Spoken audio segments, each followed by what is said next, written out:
بالله السميع العليم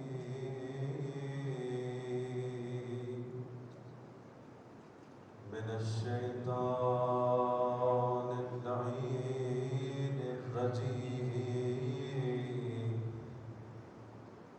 بسم الله الرحمن الرحيم. الحمد لله على حلمه بعد علمه. الحمد لله على عفوه بعد قدرته. والصلاة والسلام على سيدنا ونبينا وشفيع ذنوبنا جد الحسن المجتبى والحسين سيد الشهداء أبي الزهراء وأبي القاسم محمد.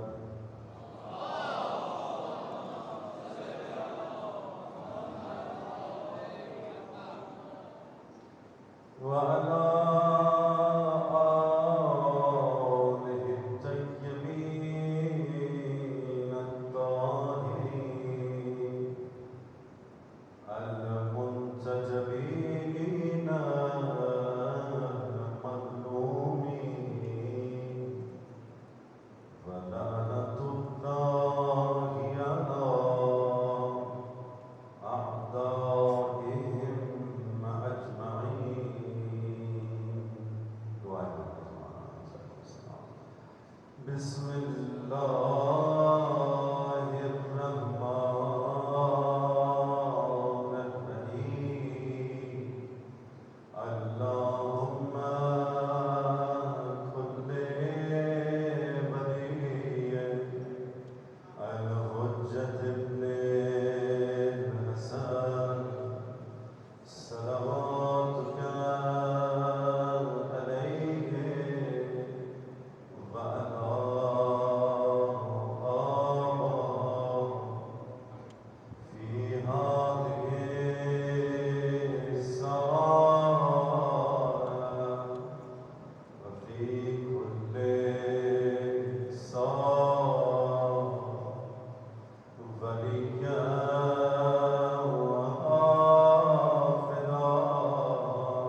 معزز سامعین کرام، بظاہر ولایت ہماری گفتگو ہے، اور پروردگار عالم نے جہاں جہاں ولایت کا ذکر کیا وہاں وہاں اس نے ہمیں پیغام بھی دیا کہ اے ولایت کو ماننے والوں، یاد رکھو کہ ولایت کا تعلق جہاں محبت سے ہے وہاں اطاعت سے بھی ہے، اور یہ یاد رکھو کہ ولایت محبت سے جدا نہیں ہے، ولایت مودت سے جدا نہیں ہے۔ کل ہم نے آیت مودت پر گفتگو کی، لیکن ہماری گفتگو مکمل نہیں ہو پائی۔ پروردگار عالم نے اس آیت میں بہت سارے میسیجز دیے، جن میں سے ایک اہم میسیج یہ ہے کہ جب اس نے کہا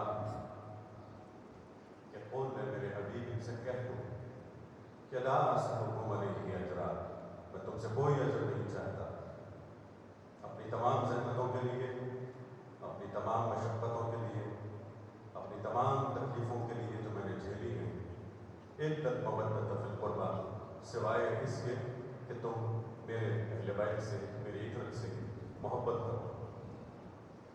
الا المودۃ فی القربى، تم مودت کرو، اور وہ مودت جس کا استقرار خود اہل بیت میں ہے، وہ محبت کہ جس کا سرچشمہ خود قلب حبیب میں ابی طالب ہے۔ تو محبت لو گے تو انہیں سے لو گے، اجازت دیں گے تو تم محبت کرو گے۔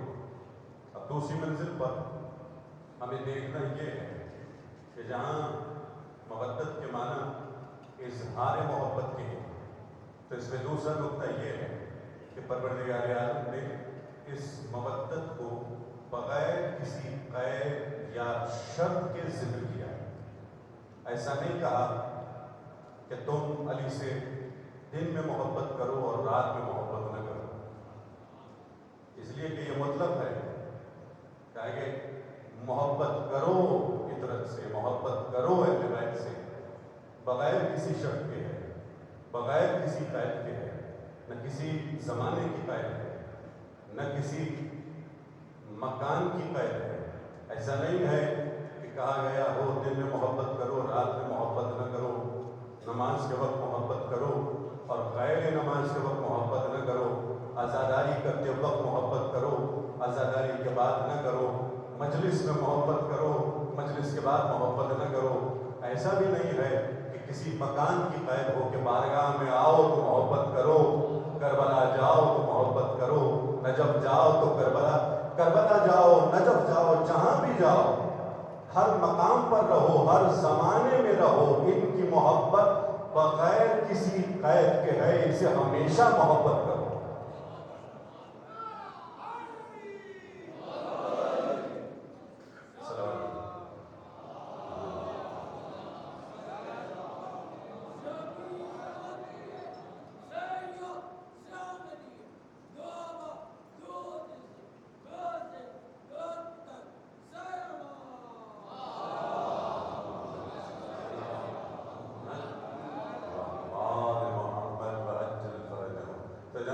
بغیر کسی شرط اور بغیر کسی قید کے پروردگار عالم نے کہہ دیا کہ ان کی مودت اپنے دل میں رکھو، کوئی شرط، کوئی قید نہیں ہے،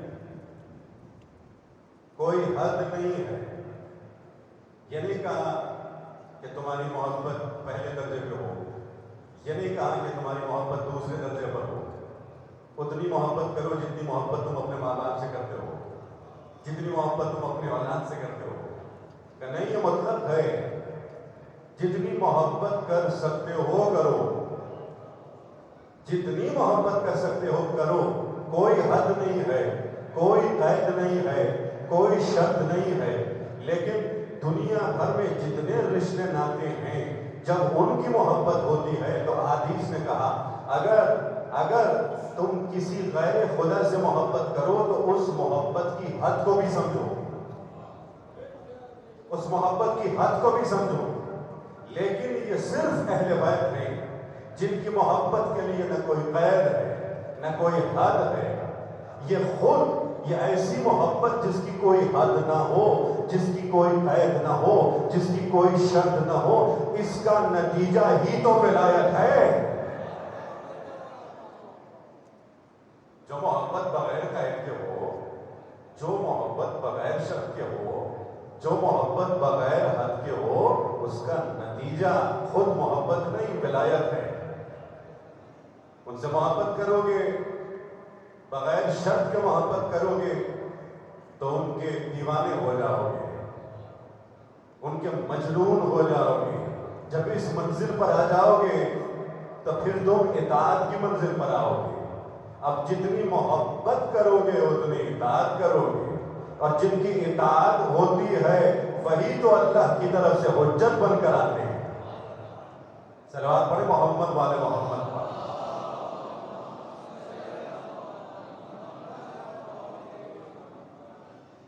محترم، جس طرح میں نے کہا تھا کہ ہم کوشش یہ کریں گے بعض سوالات کے جوابات بھی دیتے رہیں، اور مسلسل چاہے ہم سوال کا ذکر کریں یا نہ کریں، سوالات کے جوابات دے بھی رہے ہیں، لیکن اس منزل پر میں رک کر ضرور اس سوال کا جواب دوں گا جس کے متعلق پہلے بھی بات ہو چکی ہے۔ ایک پیمانے کے متعلق بات ہوئی، جس طرح میں نے کہا جناب ذہبی اپنی کتاب تاریخ اسلام میں خلیفہ اول کے، اپنے خلیفہ اول کے امتیازات گنواتے ہیں۔ ان میں سے ایک امتیاز کا جب ذکر کرتے ہیں کہ مسلمانوں نے سقیفہ بنی ساعدہ میں کیوں خلیفہ اول کا انتخاب کیا، تو وہاں ایک امتیاز جو وہ بتلاتے ہیں وہ یہ ہے کہ رسول خدا محمد مصطفیٰ صلی اللہ علیہ وآلہ وسلم نے، دیکھیے مطلب ان سوالات کے جوابات دینا ضروری ہے، اس لیے کہ جب ہمارے بچے ٹیلی ویژن پر سنتے ہیں، سوشل میڈیا پر سنتے ہیں، تو یہ سوالات ان کے ذہن میں آ جاتے ہیں۔ اگر ممبر پہ سوالات کے جوابات نہیں دیے جائیں گے تو کہاں دیے جائیں گے؟ سلوات پڑھے محمد والے محمد پر۔ لیکن اس کا مطلب ہرگز یہ نہیں ہے کہ ہم سخت گفتگو کریں، ہم کسی کی توہین کریں، نہیں۔ توہین وہاں ہے جہاں دلیل نہ ہو، تو ہم تو دلیل سے بات کرتے ہیں، قرآن نے کیا کہا، احادیث نے کیا کہا، تاریخ کیا کہتی ہے، تو بس امتیاز گنواتے ہوئے اس مقام پر پہنچتے ہیں جناب ذہبی، جو خود اہل سنت کے بڑے علماء میں سے ہیں، کہتے ہیں کہ مسلمانوں نے جب یہ امتیاز دیکھا کہ ہاں یہ ان میں خلیفہ اول میں ہے، تو پھر انہوں نے ان کو خلیفہ منتخب کر دیا۔ اچھا وہ امتیاز ہے کیا؟ کہ انہوں نے دیکھا کہ رسول خدا نے اپنے آخری دنوں میں جبکہ وہ بیمار تھے، بستر عیادت پر تھے، تو انہوں نے خلیفہ اول کو اپنی جگہ نماز جماعت پڑھانے کے لیے بھیجا۔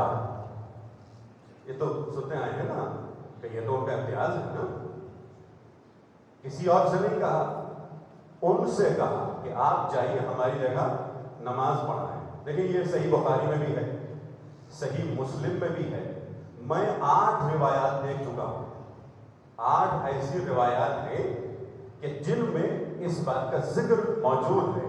اب جواب کی طرف چلیں، صلوات پڑھیں محمد والے محمد پر۔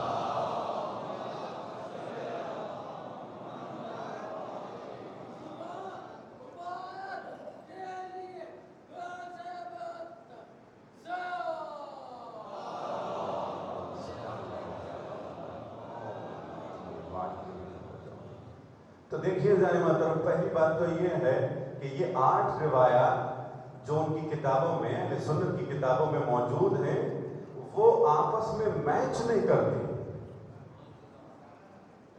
یہ جتنی روایات ہیں نا، یہ آپس میں ملتی نہیں ہیں، ان میں کانٹرڈکشنز ہیں، ان میں تضاد ہے۔ ایک روایت کہتی ہے ظہر کی نماز تھی، ایک روایت کہتی ہے عصر کی نماز تھی، ایک روایت کہتی ہے کہ رسول خدا نے خلیفہ دوم سے کہا، خلیفہ دوم نے خلیفہ اول سے کہا، دوسری روایت کہتی ہے کہ نہیں خود رسول خدا نے کہا بغیر کسی واسطے کے، ایک اور روایت کہتی ہے کہ نہیں انہوں نے حضرت عائشہ سے کہا، انہوں نے خلیفہ اول سے کہا۔ مختلف روایات ہیں، تو ان کانٹرڈکشن سے پتہ چلتا ہے کہ کوئی مسئلہ ضرور ہے۔ صلوات پڑھیں محمد والے محمد پر۔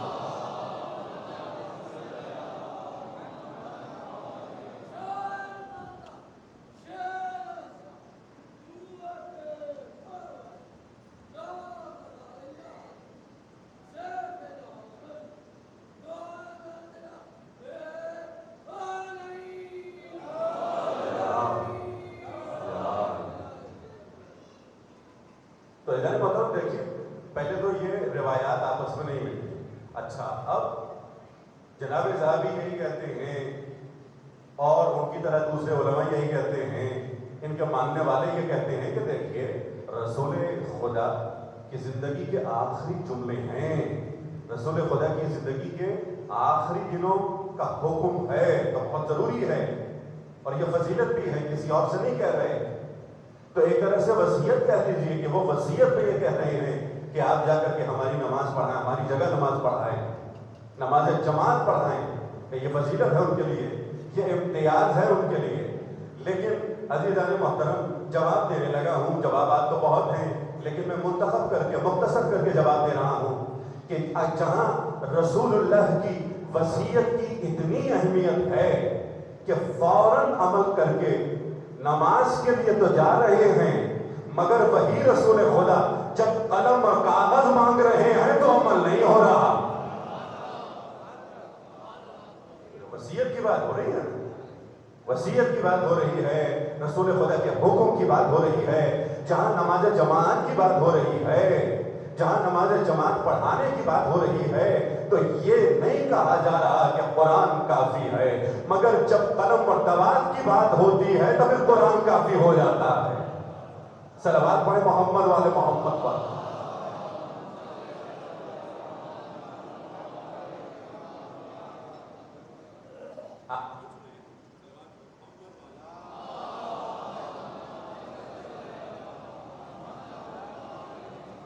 بارے میں صلوات پڑھیں محمد والے محمد پر۔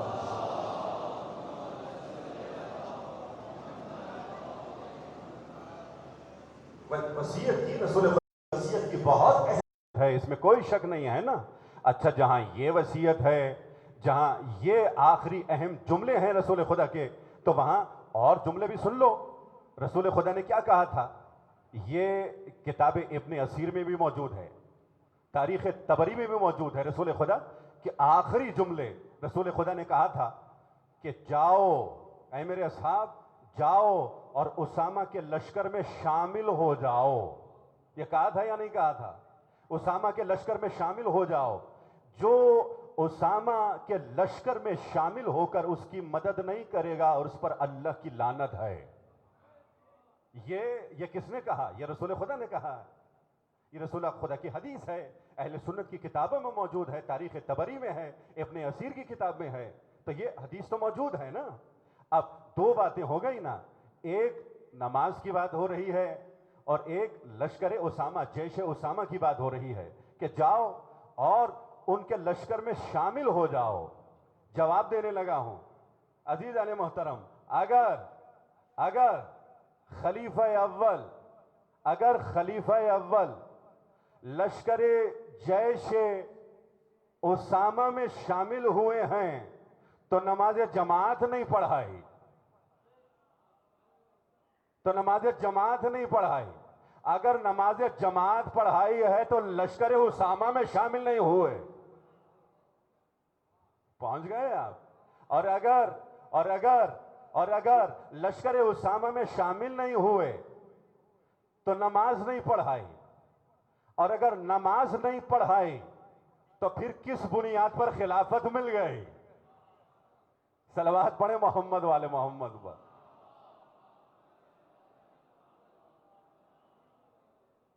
اگر عزیزان محترم دیکھیے، جب وہ خود یہی امتیاز بتلا رہے ہیں نا، تو پھر تو یہ احادیث بھی ان کی کتابوں میں موجود ہیں، یہ جوابات خود ان کی کتابوں میں موجود ہیں۔ اچھا آگے بڑھیں، سقیفہ بنی ساعدہ میں جہاں انصار بھی موجود تھے، مہاجرین بھی موجود تھے، تو خلیفہ اول نے جب تقریر کی ہے نا اور اپنی خلافت کی دلیل پیش کرتے ہیں تو کیا کہتے ہیں؟ ایک دلیل پیش کی ہے، کیا کہتے ہیں؟ کہ چونکہ ہم قریش سے ہیں تو خلافت ہمارا حق ہے، چونکہ ہم قریش سے ہیں تو خلافت ہمارا حق ہے۔ اگر ذہبی کے کہنے پر ہم اس دلیل کو مان بھی لیں کہ جو رسول کے کہنے پر جا کر رسول کی جگہ نماز جماعت پڑھائیں، تو پھر مجھے بتاؤ کہ سقیفہ میں خود خلیفہ اول نے اس بات کا ذکر کیوں نہیں کیا؟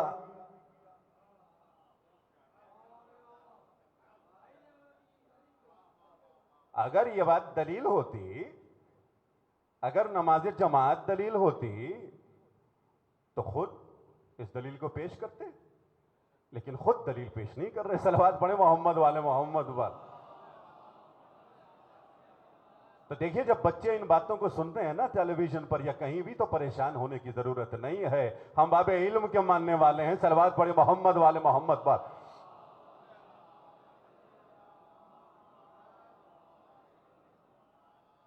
دیکھیے جان محترم، ہم اتحاد کے قائل ہیں، لیکن اتحاد کا مطلب یہ تو نہیں کہ ہم اپنے عقیدے کا دفاع نہ کریں. اپنے عقیدے کا دفاع کرنا ہر مسلمان کا حق ہے، چاہے وہ سنی ہو شیعہ ہو. ہم بھی اپنے عقیدے کا دفاع کر رہے ہیں.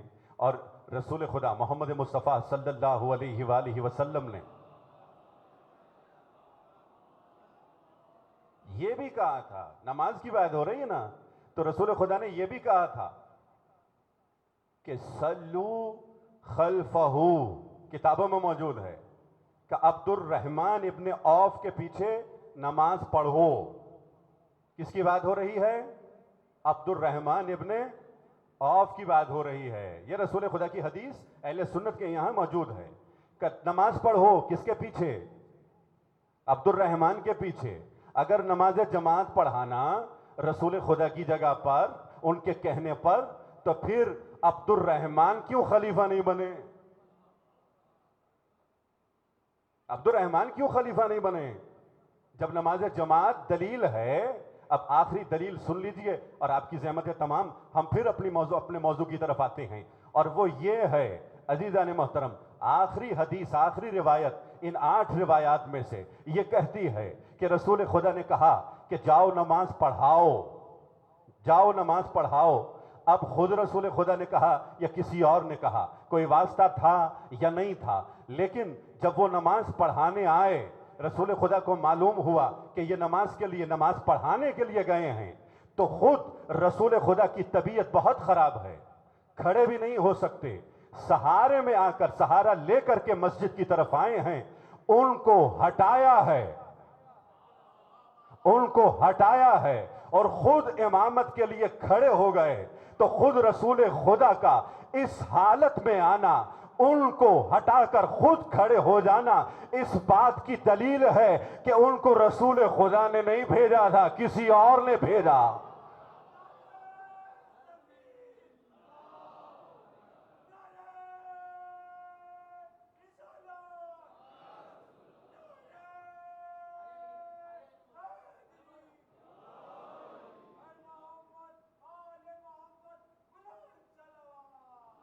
اللہم صلی علی محمد و آل محمد وعجل فرجہم. باری دیگر صلوات پڑھی محمد و آل محمد پر.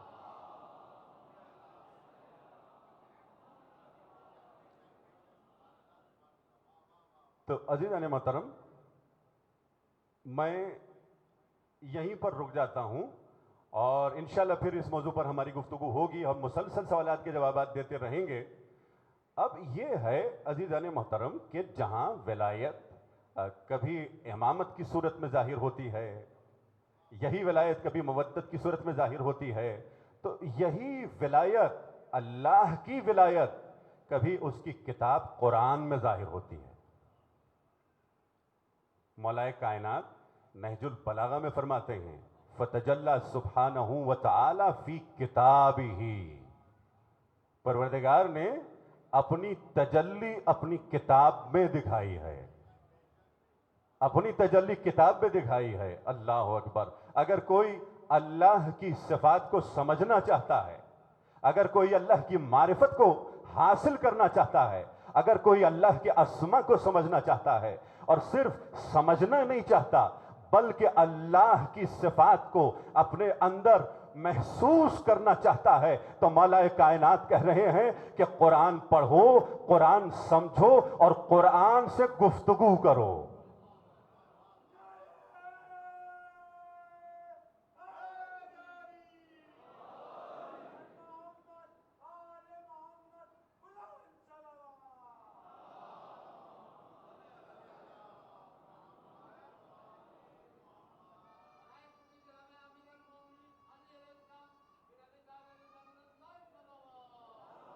اللہم صلی علی محمد و آل محمد وسلم.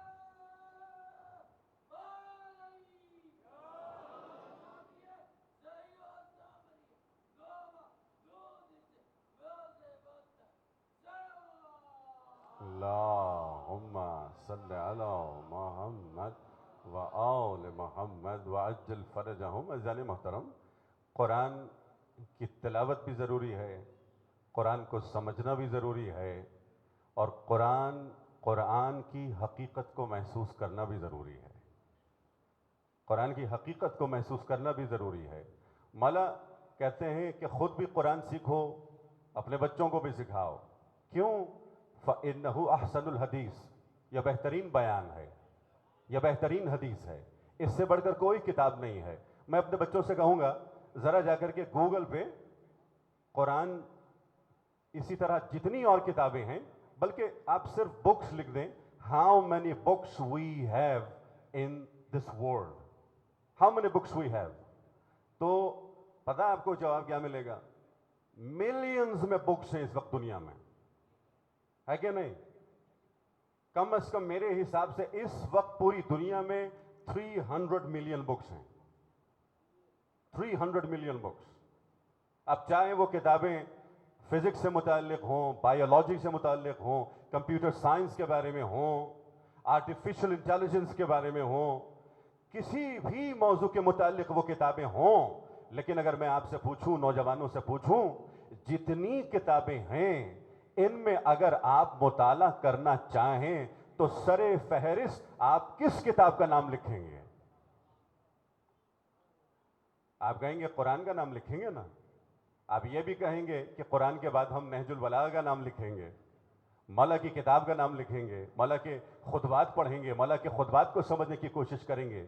لیکن عزیزان محترم، اگر آپ کے پاس یہ دلیل ہے، کوئی دلیل ہے تو مجھے بتائیں کہ کیوں قرآن، آپ سب مل کر یہ کہیں گے کہ دوسری جتنی کتابیں ہیں وہ مخلوق کی کتابیں ہیں، یہ خالق کی کتاب ہے، یہ خالق کی کتاب ہے، یہ اس ذات کی کتاب ہے جس کے علم کی کوئی حد نہیں ہے. اسی لیے کہا تبیانا لکل شیء، قرآن خود کہہ رہا ہے کہ یہ قرآن، یہ کتاب وہ ہے جس میں ہر چیز کا بیان موجود ہے. وَلَا رَتْبٍ وَلَا يَابِسٍ إِلَّا فِي كِتَابٍ مُبِينٍ، کہ ایسی کوئی چیز نہیں ہے چاہے خشک ہو تر ہو جس کا بیان اس قرآن میں موجود نہ ہو. تو بس سمجھنے کی دیر ہے. ہم نے کتنی کوشش کی، ہم نے کتنا سمجھنے کی کوشش کی. ہمیں دعا بھی کرنا ہے اپنے بچوں کے لیے. ایک تربیت کے لیے جو کہا جاتا ہے، احادیث میں بھی ذکر ہے اور خود علماء نے بھی کہا، والدین بطور خاص اس طرف توجہ کریں کہ یہ دعا کریں کہ پروردگار ہمارے بچوں کو قرآن پڑھنے کی توفیق دے. اس دعا کا بہت اثر ہے. پڑھنے کی توفیق دے، سمجھنے کی توفیق دے. ہمارے یہاں صرف تلاوت نہیں ہے، ہمارے یہاں صرف قرات نہیں ہے. جہاں ہم انگلش میں کہتے ہیں نا ریسیٹیشن اور ہے، ریڈنگ اور ہے. تلاوت کرتے ہو بہت اچھا ہے، لیکن ریڈنگ ضروری ہے، پڑھنا سمجھ کے پڑھنا ضروری ہے. کہ جبکہ ہر ذکر یہاں موجود ہے اور ہمیں سمجھنا ہے. صلوات پڑھیں محمد والے محمد پر.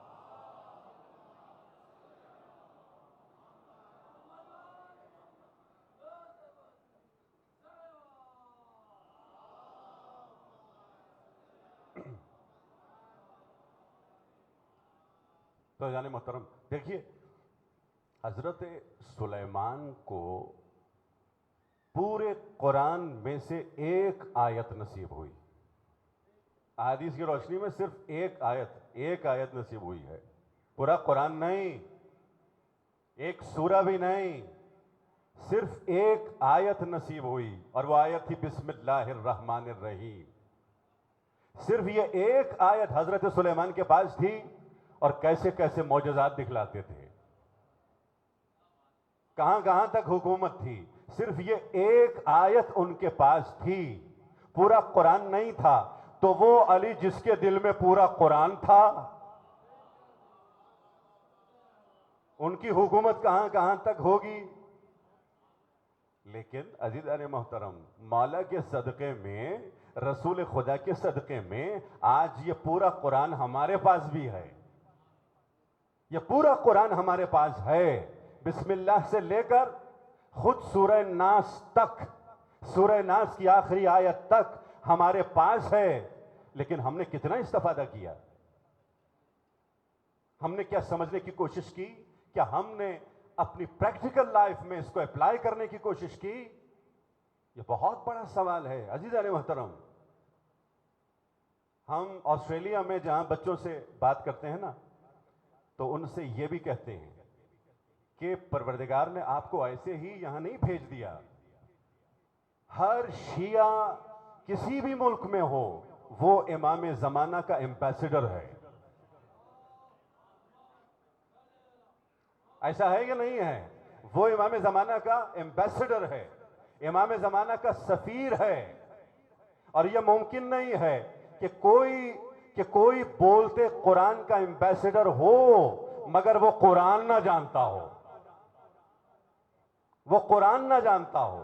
اگر کوئی ایتھیسٹ آتا ہے، کوئی نوسٹک آتا ہے، اگر کوئی کرسچن آتا ہے، کوئی جوئش آتا ہے، تو سب سے پہلے تو وہ قرآن کے بارے میں سوال کرتا ہے نا.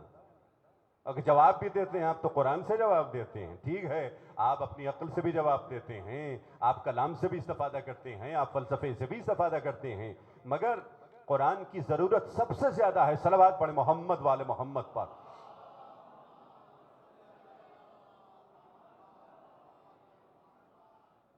میں 3 بڑی شخصیات کا نام لینے لگا ہوں. حضرت آیت اللہ روح اللہ خمینی رضوان اللہ علیہ، ملا صدرہ صدر المتعلقین، جو فلسفہ اسلامی کے پانی تھے، اور اسی طرح حضرت آیت اللہ مدنی. مجھے اس وقت یہ 3 نام یاد ہیں، ورنہ اگر فہرست نکالیں تو بہت سارے نام آ جائیں گے. یہ 3 بڑے علماء اپنی زندگی کے آخری دنوں میں، جہاں پوری زندگی قرآن کی تلاوت کرتے رہے، پوری زندگی قرآن کو سمجھنے کی کوشش کرتے رہے، پوری زندگی قرآن کو اپنی زندگی میں اپلائی کرنے کی کوشش کرتے رہے، آخر میں آ کر پھر بھی یہ کہتے ہیں کہ ہم نے قرآن کو زیادہ وقت نہیں دیا. کاش ہم زیادہ وقت دیتے، کاش ہم زیادہ قرآن کو سمجھنے کی کوشش کرتے، کاش ہم زیادہ قرآن کو اپنی زندگی میں امپلیمنٹ کرتے. جب اتنے بڑے بڑے علماء یہ کہہ رہے ہیں تو ہم کیا کہیں گے؟ لہذا فرش ازاں سے آج ہم یہ پیغام لے کر جا رہے ہیں کہ فرش ازاں پر آنے والا کبھی قرآن سے دور نہیں ہوتا، ہمیشہ قرآن کی تلاوت کرتا ہے، ہر روز قرآن کی تلاوت کرتا ہے، چاہے وہ 10 آیات ہوں، چاہے وہ 20 آیات ہوں، مگر ہر روز قرآن کی تلاوت ضرور کرتا ہے.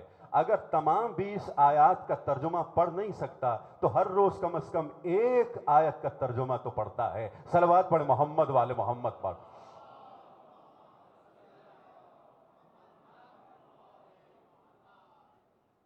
یہ قرآن وہ ہے، انہو لقرآن کریم، یہ بہت کریم ہے، یہ قرآن بہت کریم ہے. آپ مانگیں یا نہ مانگیں یہ قرآن آپ کو عطا کرے گا. اگر آپ قرآن کے ساتھ ہیں نا، مانگیں یا نہ مانگیں یہ قرآن آپ کو عطا کرے گا. یہ بہت کریم ہے. اور یہ قرآن انہو لقرآن کریم فی کتاب مکنون، یہ قرآن جو ہماری نظروں کے سامنے ہے یہ ایک اور کتاب میں پوشیدہ ہے. آپ میرے ساتھ ہیں نا؟ سب ساتھ ہیں میرے؟ صلوات پڑھیں محمد والے محمد پر.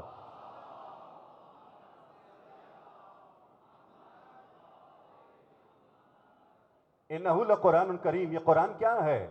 قرآن وہ جس کی قرات ہو، وہ کتاب جس کی قرات ہو. تو ہم اس کتاب کی قرات کرتے ہیں، یعنی نام خود بتلا رہا ہے کہ ہماری قرات کرو. انہو لقرآن کریم، یہ ظاہر ہے، یہ کتاب کا ظاہر ہے جو تمہارے پاس ہے، یہ ظاہر قرآن ہے جو تمہارے پاس ہے. لیکن اس کی ایک حقیقت ہے، فی کتاب مکنون، یہ کہیں پوشیدہ ہے، یہ کہیں پوشیدہ ہے۔ اچھا کس طرح پوشیدہ ہے؟ کہ لا یمسہ الا المطہرون، کہ اس پوشیدہ کتاب کو کوئی چھو نہیں سکتا سوائے مطہرون کے۔ صلوات پڑھیں محمد والے محمد پر۔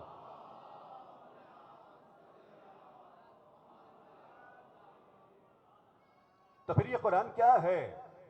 جہاں ہم نے پہلے سے بتلا دیا کہ اس کا تعلق قرآت سے ہے، زبان سے ہے، تو یہ تو آج کے زمانے کی بات ہو رہی ہے نا، ہم قرآت کر رہے ہیں، ہم پڑھ رہے ہیں، ہم تلاوت کر رہے ہیں، لیکن جب پہلی مرتبہ یہ قرآن نازل ہوا، پہلی مرتبہ جب یہ قرآن نازل ہوا تو سب سے پہلے خود رسول خدا نے تلاوت کی، یتلو علیہم آیاتہ، اس نے تلاوت کی، اس لیے یہ قرآن قرآن کہلایا۔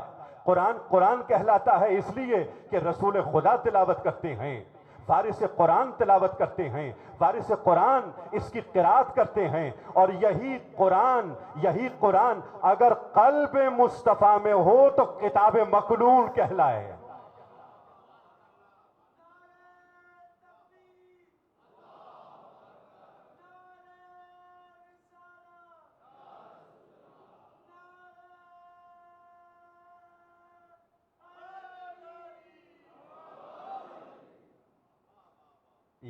یہی کتاب، یہی قرآن اگر رسول اللہ کے لبوں پر ہو تو قرآن ہے، اور یہی قرآن اگر قلب مصطفیٰ میں ہو تو کتاب مکنون ہے۔ اب قلب مصطفیٰ کے جو بھی قریب ہے ان کے لیے کہا گیا الا المطہرون، لا یمسہ الا المطہرون، قلب مصطفیٰ تک جو پہنچ جاتا ہے انہی کے لیے تو آیت تطہیر نازل ہوتی ہے۔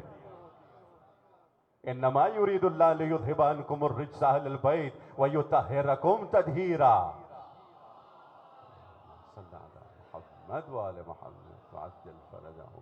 اب سمجھ میں آ رہا ہے عزیزان محترم؟ دیکھیے اگر ہم یہ کہیں کہ لا یمسہ، کہ قرآن کو کوئی چھو نہیں سکتا مگر یہ کہ پہلے طاہر ہو جائے، تو یہ تو ایک شرعی حکم ہے نا، یہ ایک شرعی حکم ہے، اس میں فقہ میں بحث ہوتی ہے، لیکن جو اہل معرفت ہیں وہ یہ کہتے ہیں کہ نہیں، لا یمسہ، کوئی اس کتاب مکنون تک پہنچ نہیں سکتا، کوئی چھو نہیں سکتا نا۔ تو اردو زبان میں جہاں ہم کہتے ہیں چھو نہیں سکتا، اس کے مطلب رسائی کے بھی ہیں، کہ کوئی پہنچ نہیں سکتا مگر وہ پہنچ جاتا ہے جسے اللہ نے طاہر بنایا ہو، جسے اللہ نے پاکیزہ بنایا ہو، وہ پہنچ جاتے ہیں۔ صلوات پڑھے محمد والے محمد پر۔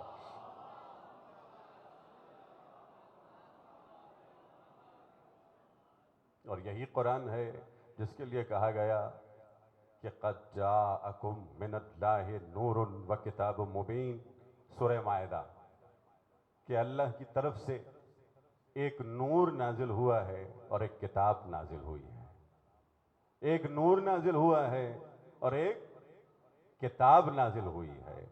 مفسرین نے، خصوصاً اہل سنت کے مفسرین نے کہا کہ یہ نور وہی کتاب ہے، یہ نور وہی کتاب ہے، یہ کتاب خود نور ہے، اس میں تو کوئی شک نہیں ہے کہ قرآن بھی نور ہے، لیکن جہاں خود کتاب موجود ہے، کتاب کا لفظ موجود ہے، تو پھر وہاں نور کہنے کی ضرورت کیا تھی؟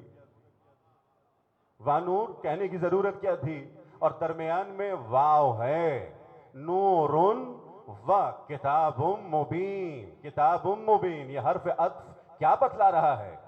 چلیں ایک اور آیت کی خدمت میں، سورہ قصص، لقد بعثنا نوحا و ابراہیم، ہم نے مبعوث کیا، ہم نے بھیجا حضرت نوح کو اور حضرت ابراہیم کو۔ نوح اور ابراہیم کے ناموں کے درمیان حرف عطف واو ہے، واو ہے۔ کیا سمجھ میں آ رہا ہے؟ یہ واو بتلا یہ رہا ہے کہ جناب نوح اور ہیں، ابراہیم اور ہیں، ابراہیم اور ہیں، نوح اور ہیں، یہ واو بتلا رہا ہے، قرینے سے بتلا رہا ہے، ہم سمجھ رہے ہیں۔ تو پس یہی واو بتلا رہا ہے نور اور ہے، کتاب اور ہے۔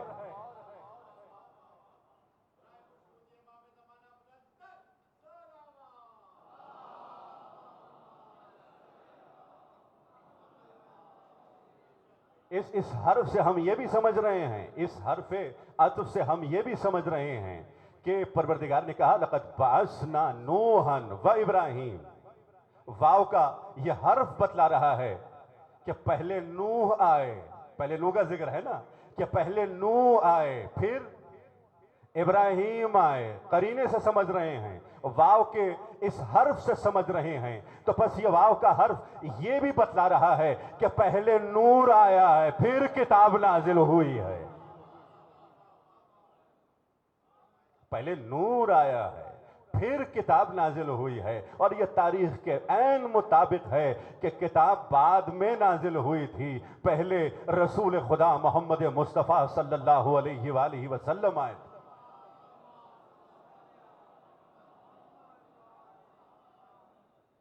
نورن و کتاب مبین، نورن و کتاب مبین، نور پہلے ہے، نور پہلے ہے، کتاب بعد میں ہے۔ اب میں آپ سے یہ پوچھوں عزیزان محترم، قرآن تو نازل نہیں ہوا تھا، کیا رسول خدا ہدایت نہیں دے رہے تھے؟ رسول خدا کیا ہدایت نہیں دے رہے تھے؟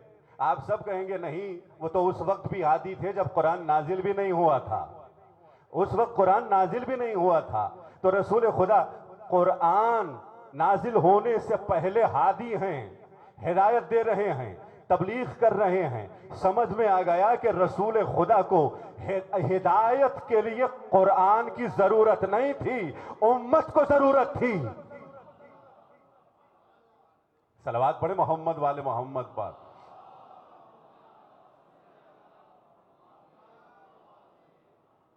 اس لیے کہ رسول خدا تو فی کتاب مکنون کی منزل پہ ہیں، ان کے دل میں تو پہلے سے قرآن موجود ہے۔ یہ نزول قرآن تو امت کے لیے ہے، خود رسول خدا کے لیے نہیں ہے۔ صلوات پڑھیں محمد والے محمد۔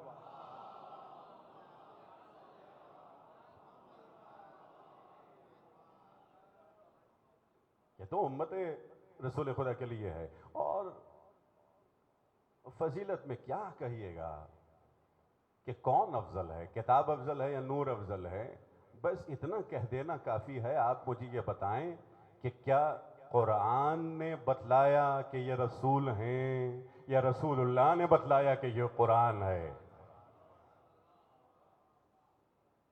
یہی کافی ہے، ورنہ آیات کے حوالے سے بھی گفتگو ہو سکتی ہے، احادیث پر مبنی گفتگو ہو سکتی ہے، لیکن اتنا کافی ہے۔ اور جب اتنا کافی ہے تو قرآن کی اتنی فضیلتیں ہیں، لیکن ہم پھر بھی قرآن سے دور ہیں، ہم پھر بھی قرآن سے دور ہیں۔ آیت اللہ بہجت نے ایک بہت پیارا جملہ کہا کہ اے علی کے ماننے والوں، کیا تم اپنے امام کو دیکھنا چاہتے ہو؟ کیا تم اپنے زمانے کے امام کو دیکھنا چاہتے ہو؟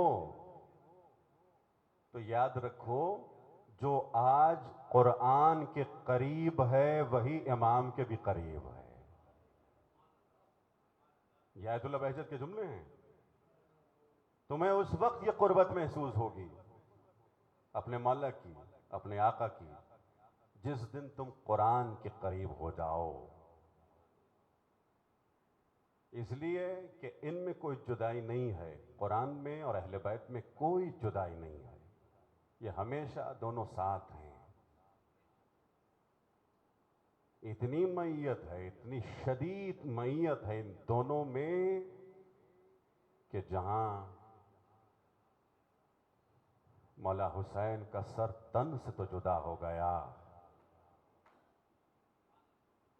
مگر قرآن سے جدا نہیں ہوا۔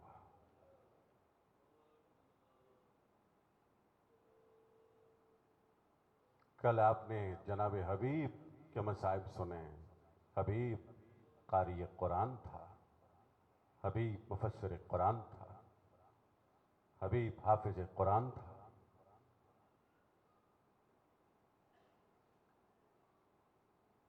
آج قرآن کے پاروں کا ذکر ہوگا، آج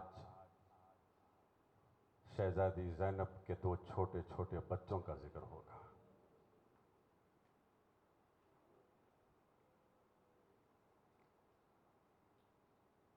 زہرا کے نواسے ہیں، زینب کے دلارے ہیں،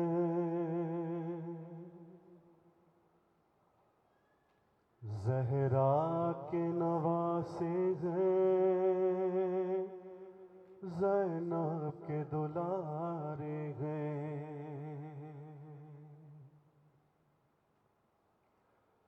شبیر کے بچوں پہ ہر لمحہ وہ روتی ہے، اور اپنے ہی بچوں کو زینب نہیں روتی ہے،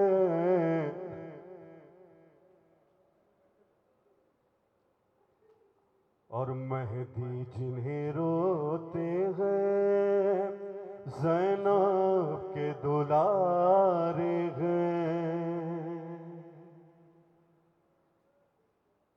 زہرا کے نواسے ہیں، زینب کے دلارے ہیں،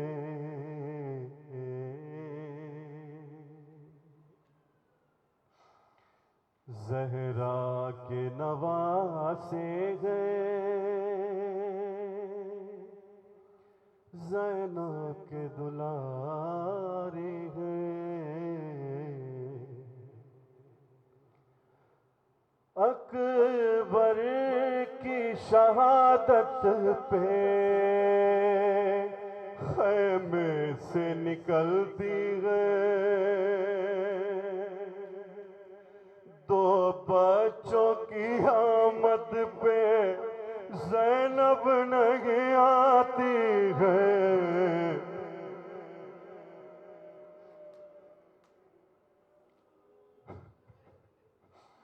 اکبر کی شہادت پہ خیمے سے نکلتی ہے، دو بچوں کی آمد پہ زینب نہیں آتی ہے، دو ننھے جو لاشیں ہیں زینب کے دلارے ہیں، زہرا کے نواسے ہیں، زینب کے دلارے ہیں، السلام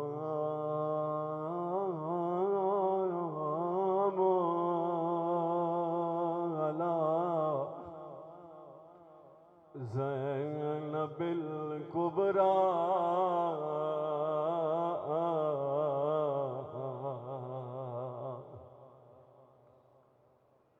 شب عاشور، زینب بچوں سے کہہ رہی ہے، بچوں کل ہر بی بی زہرا کے سامنے سرخرو ہو جائے گی،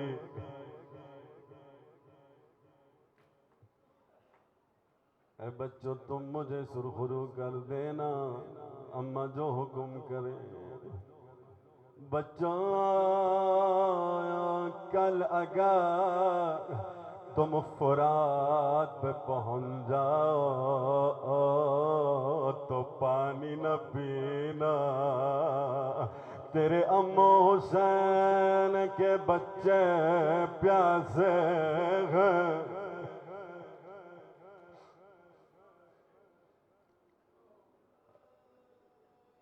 عاشور کا دن آیا، صاحب شہید ہو گئے، جگر کے ٹکڑوں کی باری آئی، زینب خیمے میں آئی، بچوں کو دیکھ کے کیا کہا، اے آن و محمد ابھی تک تم زندہ کیسے ہو؟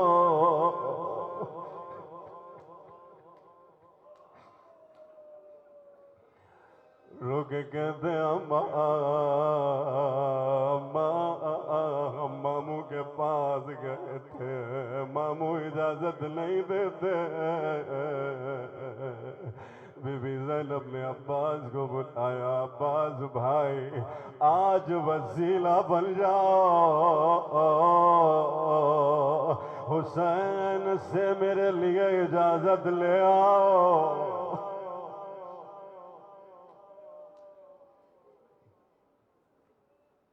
مجھے نہیں معلوم کتنا وقت گزرا ہوگا، مولا حسین خدا آئے خیمہ زینب میں، کہا بہن مجھے نہیں معلوم آپ کے شوہر راضی ہیں یا نہیں ہیں۔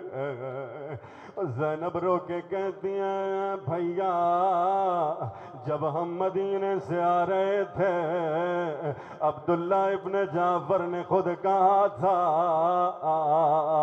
او سب سے پہلے آن محمد کو حسین پہ قربان کر دینا۔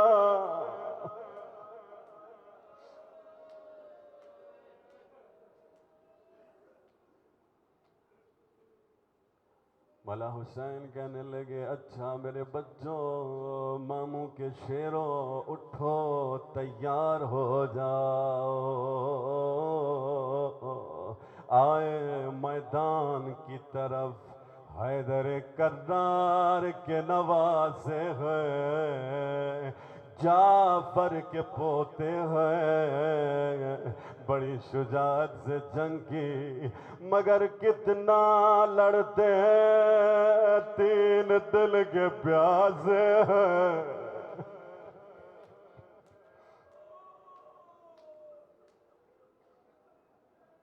ابن سعد ملعون نے حکم دیا کھیر کے مارو،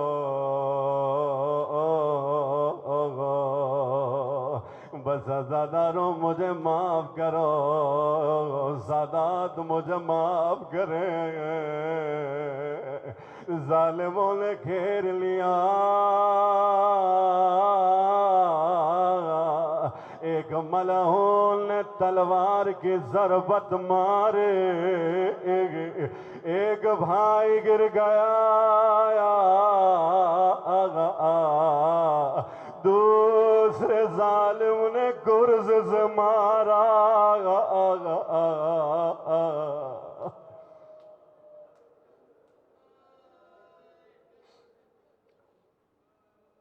آواز دی یا اماں ادرکنا، مولا حسین آ گئے، ان کے سر کو گود میں لیا، ایک بھائی نے کہا ماموں جان ہماری اماں کو ہمارا سلام کہنا، اور یہ کہنا اماں ہم فرات تک پہنچے تھے، ہم نے پانی نہیں پیا،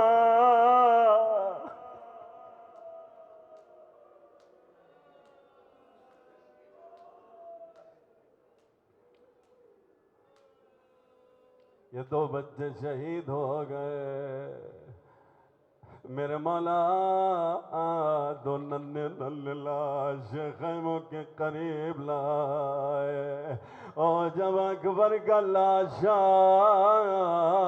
آیا تھا، قاسم کا لاش آیا تھا، زینب فوراً آئی تھی، مگر جب کہ خود زینب کے بچے آئے ہیں زینب نہیں آ رہی،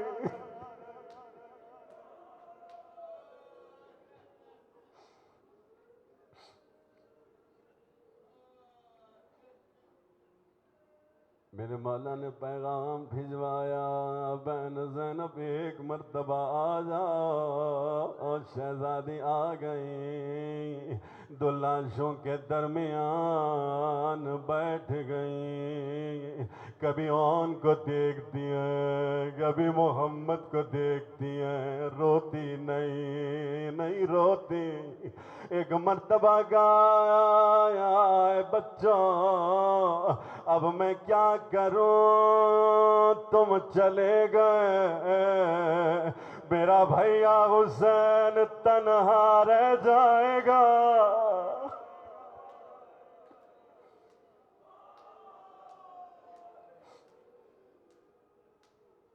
بس میں نے مختصر کیا، 11 محرم کا دن آیا جب قافلہ مقتل سے گزر رہا تھا، ہر بی بی اونٹ سے اتری، اپنے بچوں پر گریہ کیا، اپنے بچوں کا ماتم کیا، مگر زینب و محمد کی طرف نہیں گئی۔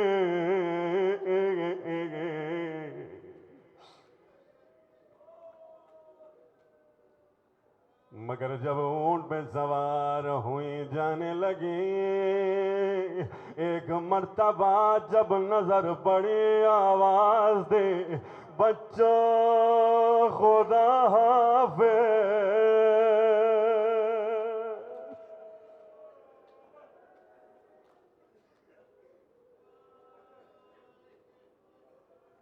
وہ دن آیا جب اہل حرم کو رہائی ملی، شہداء کے ذرائع، قاسم کا کٹا ہوا سر آیا، قاسم کی ماں رونے لگی، علی اکبر کا سر آیا، اکبر کی ماں نے ماتم کیا، مگر جب ان محمد کے سر آئے زینب پھر بھی نہیں روئی۔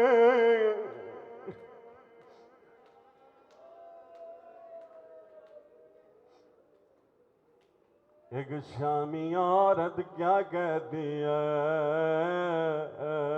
عجیب سوال کرتی ہے، کیا ان دو بچوں کی ماں مر گئی ہے؟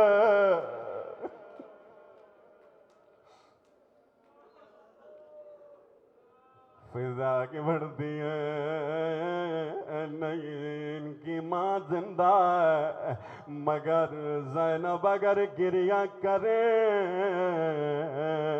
تو رباب کو کون تسلی دے، ام کلثوم کو کون تسلی دے۔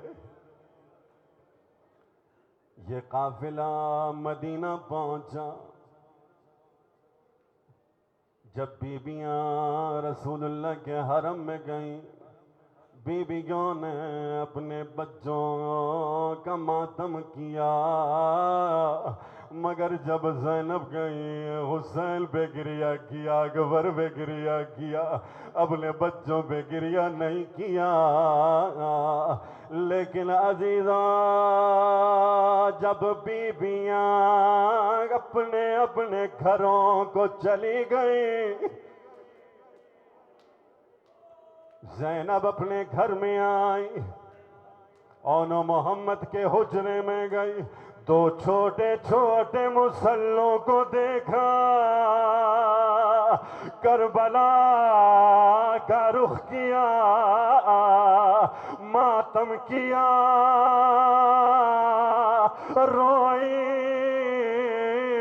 او بچوں مجھے معاف کرنا۔